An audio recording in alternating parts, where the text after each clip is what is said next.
Halo, kali ini kita akan membahas tentang apa itu pseudocode. Dalam dunia pemrograman, tentu kita akan menjumpai banyak sekali istilah-istilah dan jenis-jenis bahasa pemrograman. Bahasa pemrograman sendiri adalah bahasa yang ditujukan untuk membuat program yang akan dibaca dan dilakukan oleh mesin atau software.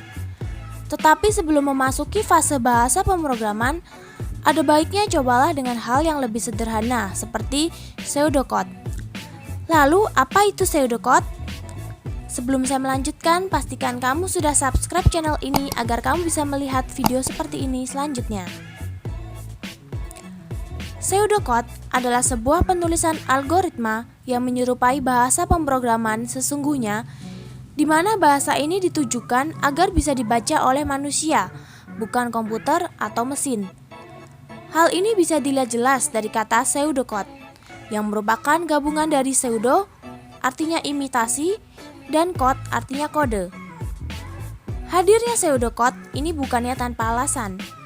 Ada beberapa fungsi dari pseudocode, yaitu agar pengguna mudah dalam memahami cara penyelesaian suatu masalah. Selain itu, pseudocode juga bisa digunakan sebagai alat atau media dokumentasi penyelesaian masalah. Di dalam pseudocode, penulisan tidak perlu berpatok atau bergantung pada sistem tertentu. Penulisan hanya berbentuk selayaknya algoritma, yaitu berisi langkah-langkah sampai permasalahan tuntas. Karena memiliki kemiripan dengan bahasa pemrograman asli, tentu masalah yang diselesaikan juga sedikit berbeda. Cara penulisan pseudocode. Walaupun lebih sederhana dari bahasa pemrograman, bukan berarti pseudocode bisa ditulis sembarangan. Penulisan pseudocode memiliki struktur yang harus disusun dengan benar sehingga menjadi satu algoritma yang baik. Berikut adalah beberapa struktur yang harus diterapkan dalam penulisan pseudocode. 1. Judul. Dalam penulisan pseudocode, judul merupakan salah satu hal yang diperlukan. Judul ini ditulis lebih dulu dibanding struktur lainnya. Judul yang dipakai dalam pseudocode adalah judul dari algoritma yang akan dibuat atau bisa juga sesuai kehendak dan kemauan pembuatnya. Sebagai contoh, kita akan membuat algoritma menentukan keliling persegi. Maka ditulis program menentukan underscore keliling underscore persegi. 2. Deklarasi.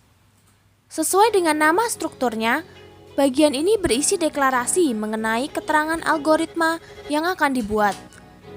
Deklarasi ini diisi dengan keterangan var atau variabel beserta tipe data yang akan digunakan pada variabel tersebut. Variabel sendiri adalah wadah atau penampung dari data yang akan digunakan. Contoh penulisan deklarasi. Deklarasi var sisi, keliling, titik 2 integer, titik koma, note, pastikan diakhiri dengan tanda titik koma. 3. Inti algoritma. Implementasi.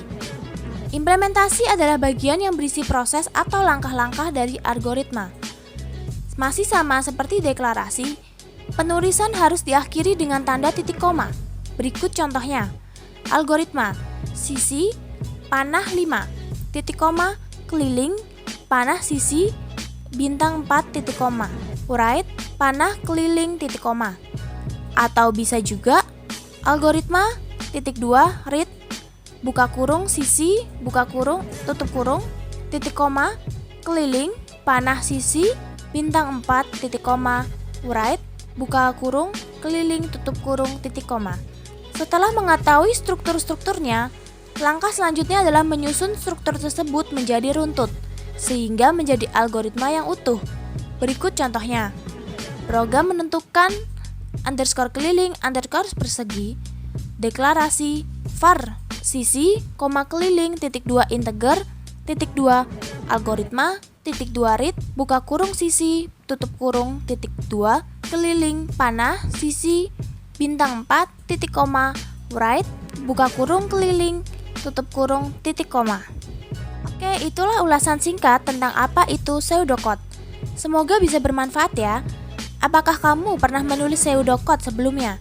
Komentar di bawah.